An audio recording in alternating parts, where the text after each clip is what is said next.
My gut is to ask you about toothbrushes first, but instead I'm going to ask about something far more funny. Okay. Which is our first experience together, which was in a parking lot on the south side of South Bend. What? Building 113. Parking lot. Parking lot. Okay. Photo shoot Alright. Let's go for it. for the South Bend Tribune. I've set the scene. Yeah, Tell I us want to know tell what was us going what was through your going through head. your head.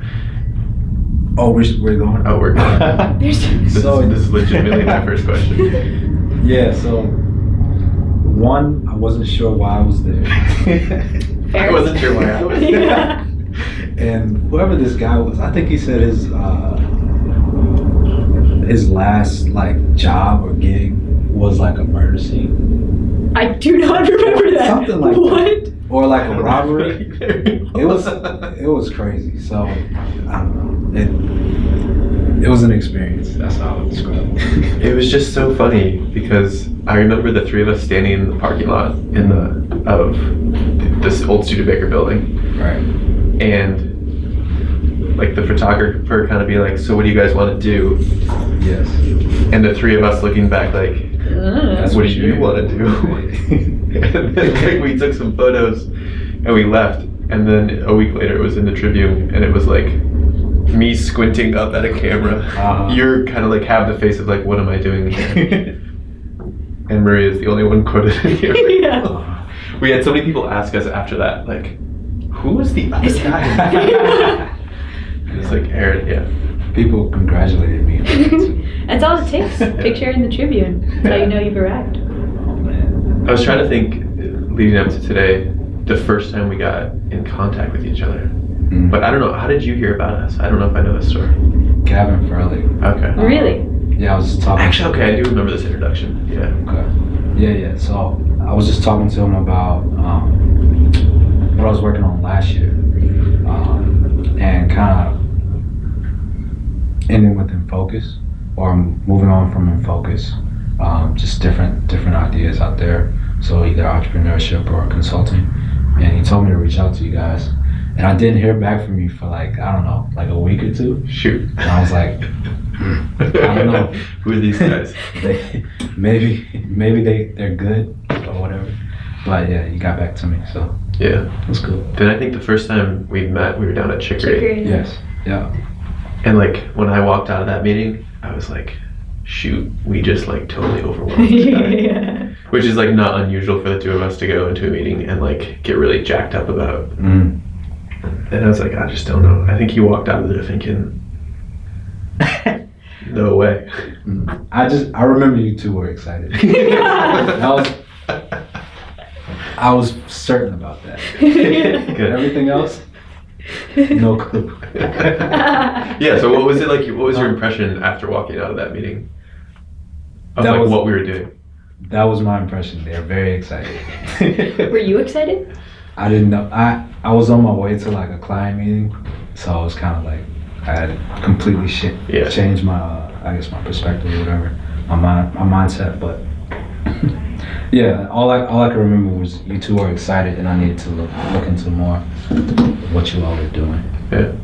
So, as you like decided to apply, Right. like what went from like, okay, these two are just either on way too much caffeine or just like really excited about what they're doing, to like, yeah, I think this could be something I want to do. Right. So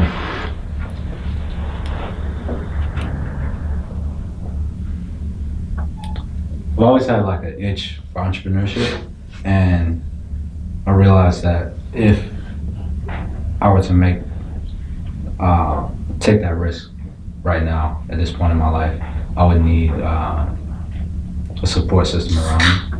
So it seemed like a great fit. And I'm young.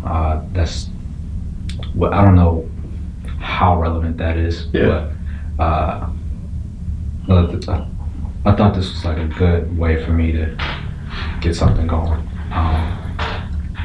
Not here just for a learning experience. Obviously, we want to make things happen.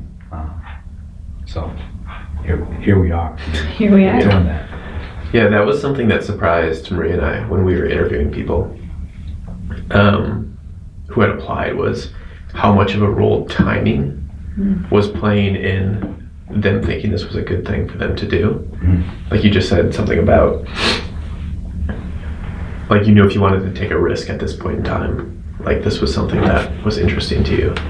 And I don't think we realized how much like that timing aspect was going to play a role in who decided to like take the chance or not.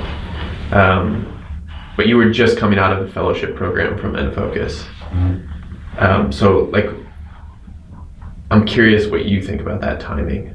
Like, I mean, was it like, I'm either going to do Invanti or I'm going to start something else? Or was it, I'm just curious what your mindset was in terms of coming out of that fellowship and whether or not this was a good fit. So yeah, I was definitely looking into other opportunities at the time. Nothing really jumped off the page for me. It was kind of just work. Yeah. And I don't want to live to just work. So Invanti was an opportunity for me to do something more than just work. And I actually, like, when I was about to make a decision about doing Invanti, I was with family, and they really kind of told me a lot about, I guess, like my grandparents I didn't know. And it made sense for me, to make this timing perfect, I guess. Yeah, tell me more about that. So yeah, my mother's side, my grandfather, everyone who knew him said he was a genius. But I mean, the timing for him, he just really didn't have an opportunity to start his own company. Yeah. And he kind of handled that in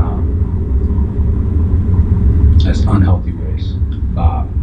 But things worked out. But I mean, this is a different story that I hadn't heard before. Yeah. So your family was behind you, Yeah. kind of taking the shot. That's cool. Yeah, what was it like explaining what Invanti is to your family? My parents, they just have like a lot of confidence in me, so they weren't, like, for a lot of things that I've done, they're not exactly sure about whatever steps. Yeah. But it's kind of like, okay, if Aaron thinks this is a good idea, go for it. Like, I've never had to convince them of anything. Yeah. Cool. Yeah. So I mean, in my mind, I'm like, they probably don't get it. But hey. What about now, so that you're like 5 months in, you like actually have an idea? Yeah. Are they more kind of, do they understand a little bit more about what you're trying to do? Yes. Yeah. But it's really just, oh, Aaron's trying to start a company. They don't understand all the other stuff that goes into it. Yeah. What about, because I remember we talked about this a little bit, but what about the topic? Because like it's not, you don't necessarily come from like a banking background or a finance background. It's like, what drew you to financial inclusion? Yeah. Really just my personal experience. So basically what I'm trying to do is exactly why I was drawn to financial inclusion. So my personal life, I've never really had to worry about like a car repair or home repair or anything like that. But my friend circles, my family circles, that can be an issue, like a big issue if something comes up. I think this past week, I had a friend from college ask me for some money for something, and I referred them to an app that I did research on. Which one? Which one was it? Elastic? Okay. I'm not sure. Cool. I'm not exactly sure. But they applied for it, got rejected. So at that point, it's interesting. like, okay, either this person's gonna go without something that they really need, or they're basically at the point where they're asking me for money. Yeah. So in that case, I decided to give it to them, but it kind of, I guess, just further motivation for, hey, there needs to be a better solution for when stuff like this comes up. Yeah, that's cool. That's interesting because I'm curious. My next question was going to be, you seem like you've been pretty focused from the beginning on looking at this issue of like small dollar credit and kind of alternatives to payday loans, and what do people do when they need $500 of cash to take care of something and they don't have access to it. What was that first like week or two like how did you make that decision to focus on? Because I think from like day one you've been pretty focused on it, hyper focused on it.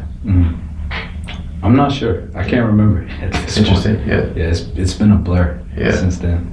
I would say from September to December seemed like at least a year for me. Like when I went back home, I thought I'd been gone for forever, you know. So why do you think that is? Done a lot of stuff. Yeah. It's the main thing. Met a lot of people. Moved pretty quickly. I think since then, things could be moving quicker. But in that range of time, like a lot of things happened. Yeah. I remember there was a point, I think it was November, maybe October, November-ish, where, okay, so you're kind of an understated guy, not a lot of emotions come to the surface all the time. So I think in one of our one-on-ones, Dustin and I asked, like, are you sure, like, this is the problem you want to keep working on? Like, do you have a reason to keep going? Yeah. And without hesitating, you, like, looked us straight in the eye and was like, yes, because this problem shouldn't exist. And to Dustin and I, that was both like, he's good. Yes, yeah, he's good. No, don't need to ask that question again. Like, he's in. But do you remember that? No. You don't remember that? That's really interesting because we use that a lot. So some of the pushback that we get sometimes about the concept of Invanti is like there's that whole narrative around, oh, like if you want to be an entrepreneur, you gotta be really passionate about what you're working on. And people kind of question, well, if you just bring these people in, they don't really know the problems yet, like, are they really going to get that passionate about it? And that's a story I use all the time to say, like, when we kind of like provide some transparency into these issues, like people get pretty worked up about them pretty quickly, right? And I think there's kind of two extremes. There's like you, which is just seem to be like steady and focused and like this, and then there's like our friend John Gibbons who gets worked up a little bit more in an animated way. But like I think what we all have in common is that like once you learn a lot about what's going on in these problems, they do start to like make you angry. I can see John through the window right now. They do start to make you angry, like in a way that it's like there has to be a way that we can do this that like does keep the financial health of people in mind when we're creating these products and services. And I think that's one of the things I've been most impressed about you and how you've been thinking through your product is like that seems like something that really resonates with you, is like, are we making sure that we're watching out that whatever our product does at the end of the day, it increases this person's financial health, which is a tough puzzle, but yes. And I think I've definitely overthought that a bit lately, but yeah. Say more about that. I'm interested in that. So I have a team now of undergrads and graduate students from Notre Dame, and one person put together basically like an estimate of someone's spending habits or like what their budget would look like for a year.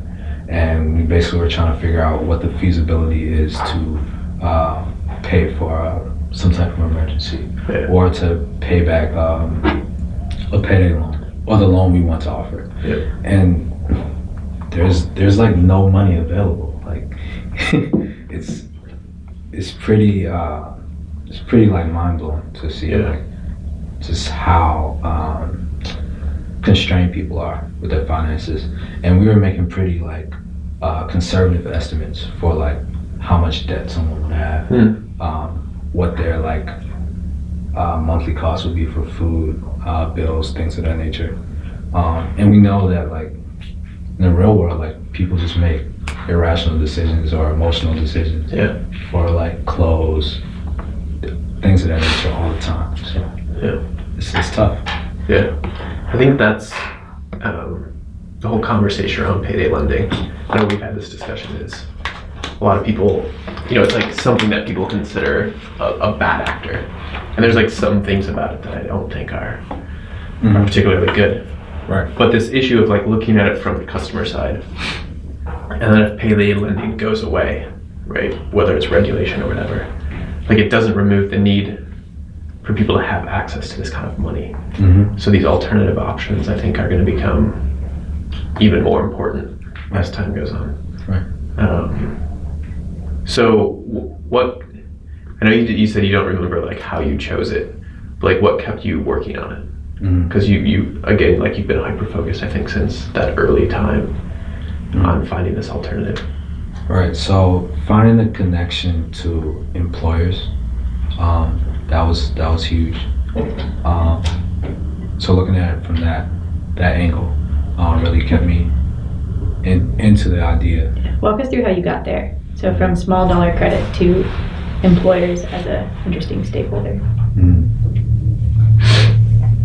So I found this article from PwC. So they did a study on the impact of financial stress on the bottom line, and just reading through that, I started looking for similar studies, and then from there, we found out about Common Sense Labs reports, and they did something on workplace lending, and this whole borrow save idea, and things just kind of, I guess, snowballed from that point to talking to different competitors in the market, and just researching like the whole landscape of small dollar credit. Yeah, that's definitely how it came. So we've been in a few interesting conversations together. I'm curious, over 5 months, what's like one of the more interesting conversations you've had with kind of the network of people around South Bend or even outside of South Bend about this topic? Man, my memory is weird. Like certain things I remember like really well, and other things can't get it. But let me see. The conversation with Senior One Care, that was really sticks out to interesting me too. Just the fact that we went through their entire like operations before we even got to like our idea.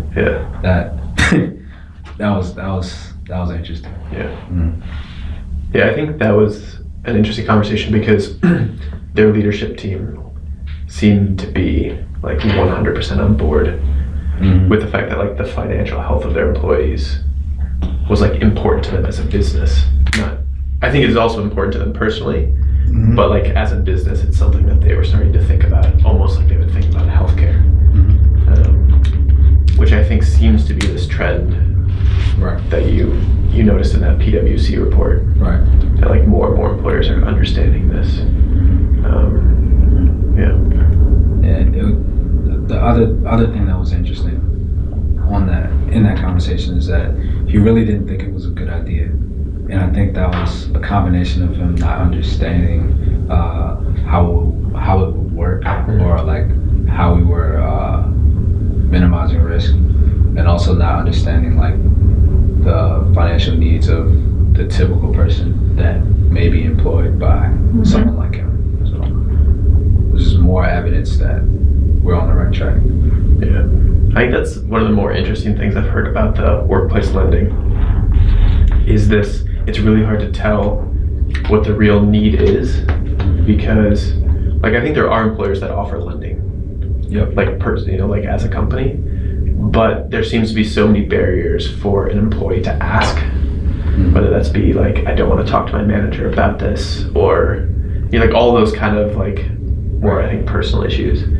And so you can talk to an employer who really cares about financial health, and like their perception is, well, people don't ask, so it must not be that big of a problem, as opposed to like some of these studies and more like other side talking to consumers. It seems like it's a totally different world in terms of what people need.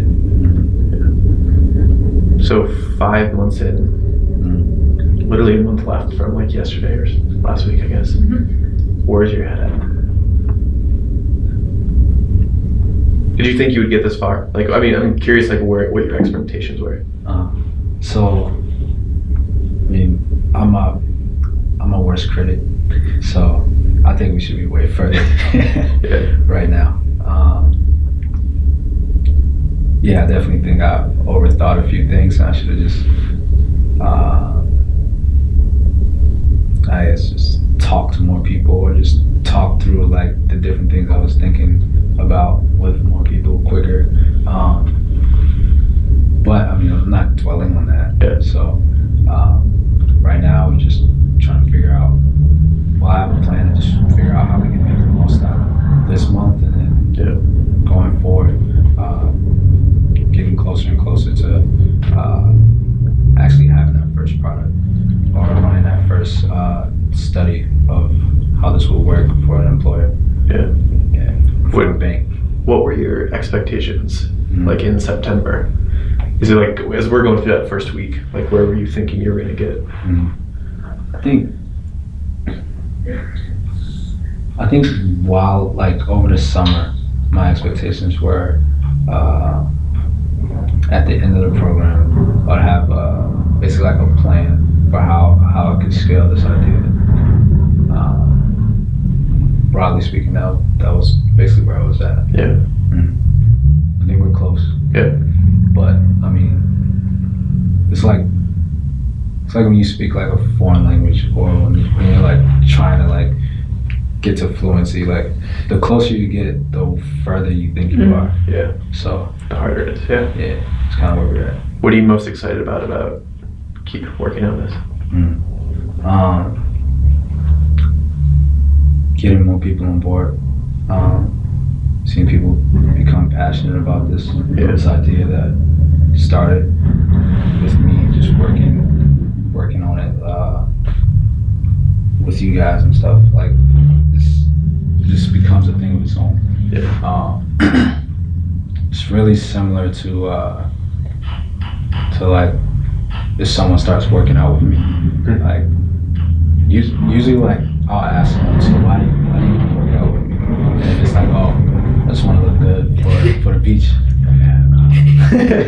nah, that's a waste of my time. But if it's like, just want to challenge myself, or want to build better habits, that type of thing.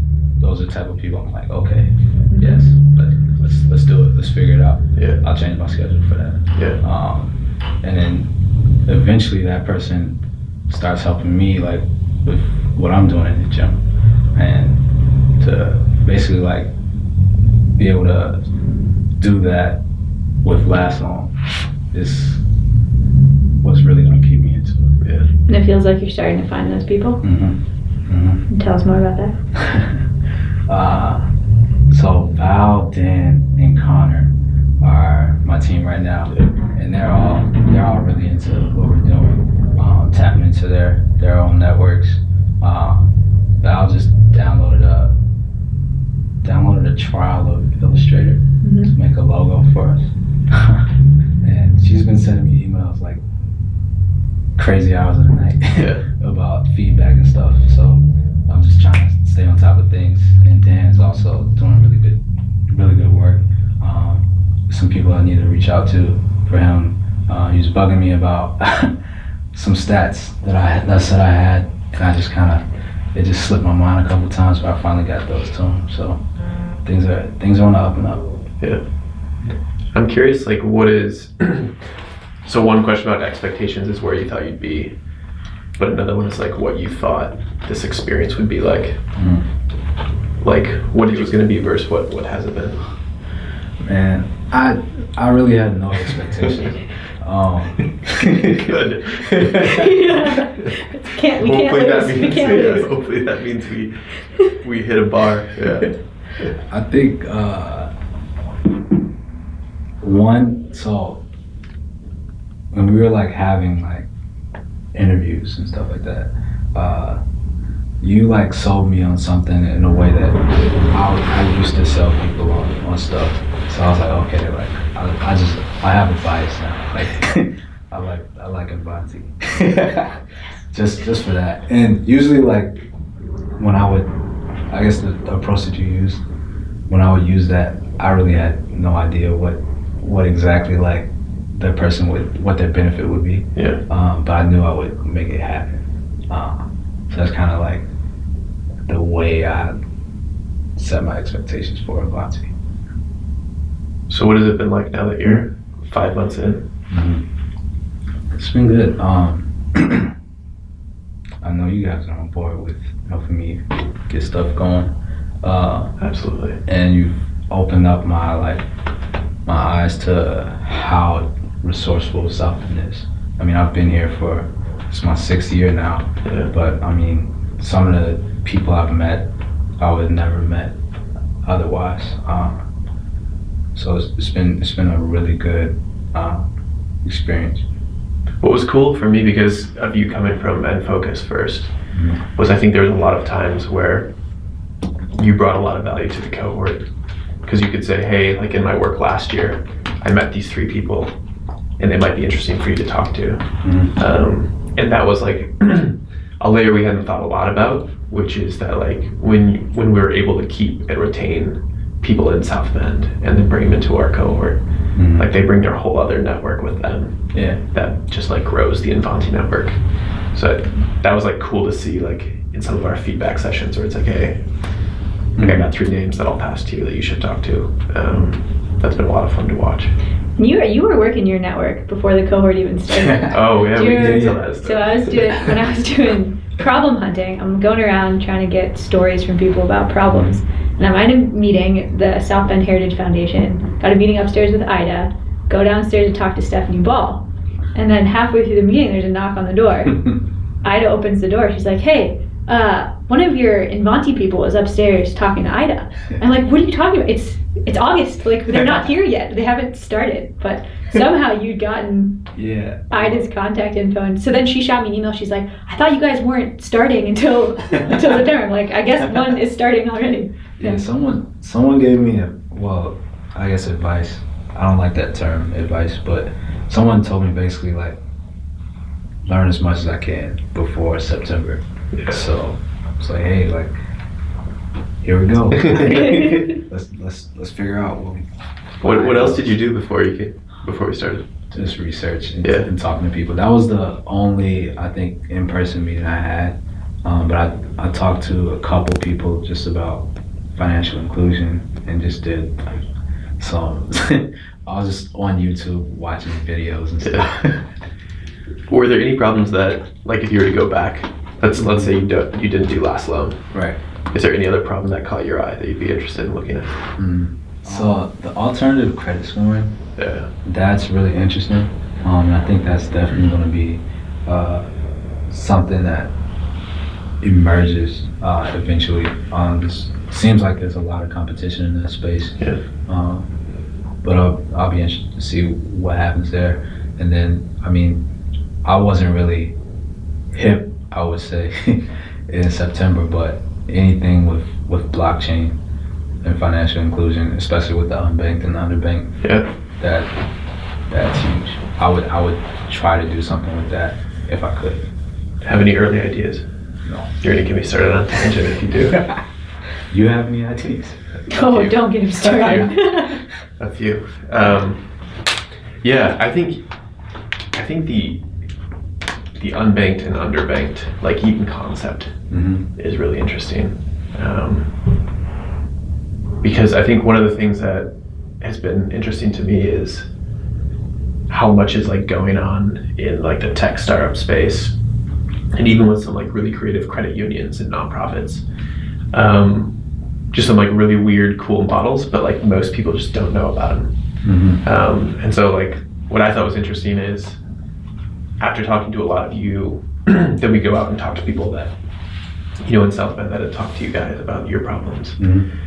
And a lot of them would be like, yeah, they were telling me about this company and this company and this, like in some ways, because you guys were doing so much background research first, you were like educating other people in some ways about like what's going on in this space. And it's like really interesting to me because I was on a website a while ago, and it was like Andreessen Horowitz, huge VC firm out of Silicon Valley, is posting videos about financial inclusion now, right? And like alternative credit scores, and it's cool to see like it start to go like the idea of financial health and financial inclusion start to be something that more mainstream people are talking about. Because I think that's part of our goal is like, if we can just bring some more transparency to these problems, people are going to watch those YouTube videos and end up like, that problem shouldn't exist. Like we should try to solve it. Right. I'm excited about that. Yeah. Any questions for us? This is my favorite part. Do you use electric? And have you seen his sweater? Here's the deal. His red sweater. Yeah, here's the deal. Up until like 10 minutes ago, I didn't really have an opinion on this. But I think now I am pro non-electric toothbrush. Okay. And pro like keeping the craft of manual toothbrushing alive. Okay. That's gonna be our new thing. Alright. I'm gonna take note of that. When I'm finished with my research, I'll get back to me. Yeah. I'll give you an update. If you have a new offering, yeah, I'd love to hear about it.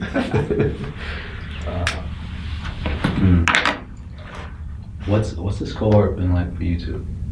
I guess what's the high, what's the low? It's been a roller coaster. I think for us, like the first week or two was a high because like we convinced these people to do this and they're awesome. And the more we got to know you guys, it was like, yes, these are the brains we want looking at these problems. And then we were kind of with you on the high of all of the information, meeting a bunch of people. And then I would say week 3 and 4, where it kind of settled down and we're in the office. You guys are in the office. You're kind of at your computers. We're kind of sitting over in the corner. It's like, what are they thinking? Like, what are they doing? What is it? Is it happening? Is it working? So it took us a little while to get going. But then when we started getting systems maps up on the walls and kind of hunting for opportunities, I would say another high. It was also interesting. Something we talked about is like, how do you go from reading research reports and talking to people? How do you go from that like mess of information to a really succinct problem statement? And I think there's a certain amount of instinct we have about how to get there, which we weren't sure how well we were going to be able to translate to teaching you guys, and how much the tension for us was always, these are your ventures and we want you to drive the bus. So what's our role between like advisor versus co-founder is something I think we struggled with a lot in the beginning, but it seems like we've fallen into steps since you guys landed on your idea. It's clear that you guys have ownership of that, and then we can throw on kind of the co-founder hat to help push you forward, but it's clear that kind of these are yours to run with. In a way, I think it was a little bit more ambiguous in those first few months.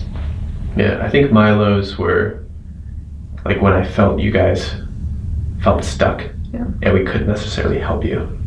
So we were doing different things, like whether it was peer feedback or like our co-founder lab stuff, and it was like, you could tell you guys were struggling with a decision about which way to go about something. And it felt like that sometimes it felt like we weren't doing a good job of helping you get unstuck, which I think is part of like what we've learned, like this can really be for people, is come in and you start to drive and you start to figure out things you're interested in and what you want to solve.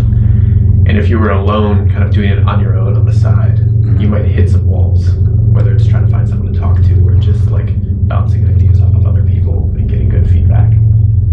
And I think like we can create an environment where like we can always get you unstuck. And the faster we can get you unstuck, the faster you can go. And so when we failed to do that, I think that's where I got like frustrated in the low, because I felt like you guys were in a low because you felt stuck. We were in a low because I felt like we could get you unstuck. But I think we've learned a lot more about how to do that.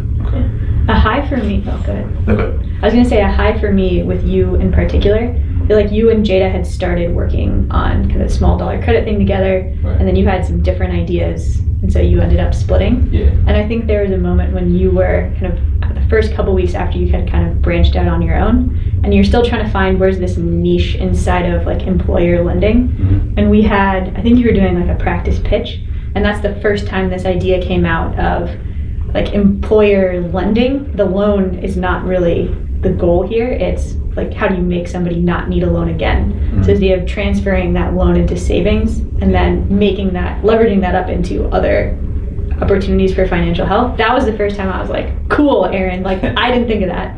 That's awesome. And I feel like now we've hit that thing where we can really easily now explain why you're different than some of the other things that are out there. So that was definitely a high for me. I think that's the most fun, is when we have brains like yours in the room that are coming up with things, that kind of looking at things that we can't. So like, we can help with the mechanism of getting you unstuck, but there is a component here to having people in the room who aren't us, who are gonna kind of drive things forward. Yeah. The other high for me is, this is totally unrelated to like any individual venture, but is every once in a while I feel like there's always conversations around that, if like, oh, if that one doesn't work out, we'll go do this one. And like, even I think we've even had it as a talk of like all of us, where it's like, we're going, hey, if Invanti doesn't work out, like we're jumping in on one of yours, or we're all gonna jump in on something else. Like that dynamic is cool to me, because for a few reasons. One, it feels like we were like amongst like-minded people, that like we weren't concerned if like this idea that we have right now is going to be the one or not. Like, we're more concerned about the problems that we've been exposed to and that they're important to us. And so whether it's like with Maria and I, with Invanti, or with you with Last Loan, it doesn't really matter. Like, we're going to find, if that one doesn't work out, people are going to jump in on other stuff. Yeah. So like, that was exciting. And the cohort part of that conversation, where it's like all of our crazy quirks set aside, we're all still like, I would want you on my team, I'd want you on my team. And I think that was something that we had really hoped for, that it would be a group of like-minded people. And I think like in general it has been. That in a way it's like cool and fun to be around. Yeah. It's a quirky group. You put us together. Yes. What are my quirks? My favorite Aaron quirk is, you're in a silent room, everyone's kind of working, and then over from the corner you just hear like 2 chuckles. You look over, Aaron's laughing, nobody knows why he's laughing. You ask why you're laughing, and you're just like, no, I don't want to talk about it. It's too much. Your quirks is like, for me, it definitely has to probably do with the sports center. Because I feel like there's an underlying like competitive streak in you, and so like, especially when we were in the old office, in those like earlier days, it's like, I think you were the one who was taking the most frequent mini basketball breaks. Definitely. And like, every time you took one, I was like sitting there thinking like, shoot, he's practicing. Like, I gotta make sure. In a classic, systematic Aaron way. Yeah, like, I gotta make sure when he sits down, I get up and throw a few shots in, because he's gonna come and challenge the group once he feels confident. And I don't want to be in the losing end of that. I'm still waiting for the drop. I'm still waiting for that to drop. Like, I feel like the last day you're gonna be like, I'd like to invite you guys into the sports center. Then we lost heat. So. Then we lost heat. Yeah. Changed the whole dynamic. Yeah. Now sports center's out the way. Dang. All that practice out the window. Yeah. Right. Cool. Anything else? What's the whole idea with the chicken biscuits? Hatching chick. Hatching chick. This is Plan C. So if Invanti doesn't work, Last Loan doesn't work. Jada's gonna be so angry you brought this up in your video. Hatching Chick, which is a new take on chicken and waffles that we can't disclose yet. Okay, right. Forgot. But yeah, stay tuned. Okay. You can find it on Instagram, Hatching Chick. We're also trying to make it one of the first companies that its name is actually its logo. So we'll never see. You keep saying that, but we haven't even looked if other things like that exist. I'm sure it does. Naysayers, Aaron. Keep them out. Alright. Anyway. Cool. Chicken and waffles. You never show up for chicken and waffles. If you did, you did. She did. He did that one time. Okay. By April 4. Next time. Just in case. Next time we do Hatching Chick, you're in. Come hungry.